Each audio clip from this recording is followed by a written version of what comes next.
Assalamu Alaikum and welcome to the first episode of Divine Youth Chronicles. I'm Alisha and it's a true blessing to start this journey with you all. Today we're focusing on the importance of self-identity in Islam for our youth. In these times, knowing who we are as young Muslims is essential for our growth and connection to our faith. Instead of inviting a well-known scholar, I'm excited to have a dear friend from my Quran class join me. Assalamu Alaikum. This is Helza. How many juz have you memorized? 5 juz, alhamdulillah. MashaAllah. Okay, so today we're going to discuss our experiences and how we can embrace our Islamic identity with humility and pride. So let's explore this path together, insha'Allah. Absolutely. So let's dive right in. So, Helza, what does self-identity mean to you? Well, for me, self-identity involves my beliefs, my values, and my cultural background. It's about recognizing who I am as a Muslim and feeling confident in that identity. MashaAllah. What about you, Alisha? What is your self-identity? My self-identity is everything I am. It's basically my religion, my beliefs, my values, my upbringing, everything that has brought me to this point in my life right now. And I also really believe that every experiences that you had, your past, builds you up to who you are. So your past, background, and every challenges you have faced in your life makes you who you are. Yes. So exactly, figures like Khadija radiallahu anha and Fatima radiallahu anha are great examples of strong Muslim women who stood up for what they are and for their beliefs, and they are the mothers of our ummah. The role models. The role models. Every girl, every woman in Islam. Yes. So Helza, what advice would you give to young girls struggling with self-identity? Okay. So here are a few quick tips. Self-reflection. Spending time understanding your values. Community. Find groups and people that resonate with your beliefs. And learn. Read about influential Muslim women and get inspired. Example, Khadija, Aisha.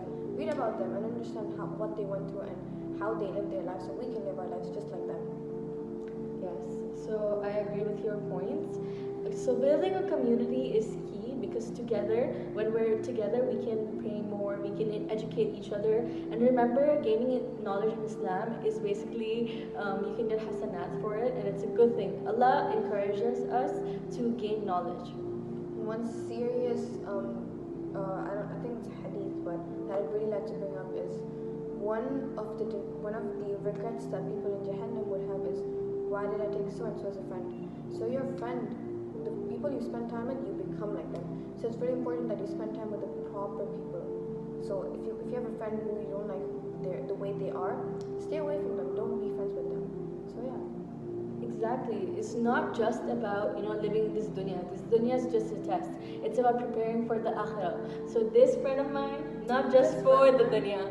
Not just for the dunya. For akhirah. And for akhirah, yeah. So we're gonna guide each other to akhirah, insha'Allah. We have houses close to each other. Close to each other, yeah, inshallah. We'll be neighbors. Neighbors, inshallah.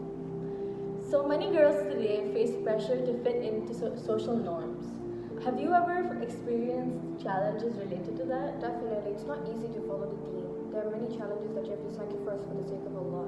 And there have been moments where I felt the need to compromise my values to fit in. It's tough when you see different standards of beauty life in social media and everywhere else. But following the deen of Allah is what makes you who you are.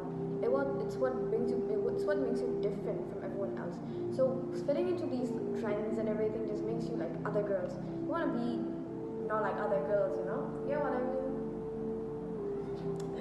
Okay, I do agree with you to a certain point. It's not about being like other girls, it's about being righteous Muslimas, it's about following the deen. Deen doesn't change with time, so we are in a very forward, modern era, but we still need to remain true to our values, true to who we are as Muslims. We are the people of Adam, and we always will be. And I want to bring up this one hadith. Islam came as strange, and it will return as being strange. So no matter what you do, Islam is always going to stand out from everything else. It's essential to remember that our faith gives us strong foundation. Can you share some Islamic teachings that support self-identity? Sure, one powerful message of Islam is self-worth. The Quran teaches us that every individual is unique and has a purpose, which can help girls embrace who they are. And I want to bring out something else. Your body is an amana. Everything that Allah provided you is an amana. So you have to work hard to take care of yourself. You should not degrade what Allah has decreed upon you. So when I hear some girls be like, oh, I feel ugly, you should not say that, because Allah decreed this upon you. You should show gratitude. And gratitude is the way that you can increase yourself, and it's the way that Allah will provide more for you. Okay, so I agree with you. So believers, say shukr alhamdulillah, subhanallah, alhamdulillah, wallahu akbar, la ilaha illallah. Allah is the greatest, and we should definitely be grateful for everything we have. Like she said, it's an amana. I so agree with this.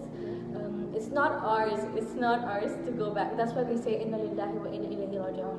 We are from Allah and to Him we return. This is not ours. This is all Allah's. Allah gave it to us as a gift. This is an honor for us. So we have to honor ourselves by following Allah and the teachings of His Prophet Muhammad sallallahu alaihi wasallam. And another point I'd like to add is if Allah ever gives you a fitna, example, you are tested with a disease or your wealth gets taken away, say alhamdulillah, because this may be the means to increase your ranks in the day of judgment. So no matter what happens, say alhamdulillah.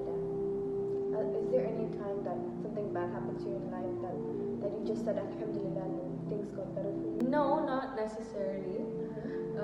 But I do want to highlight Prophet Ayyub's story, and I want to bring up a verse from Surah Al-Sharh.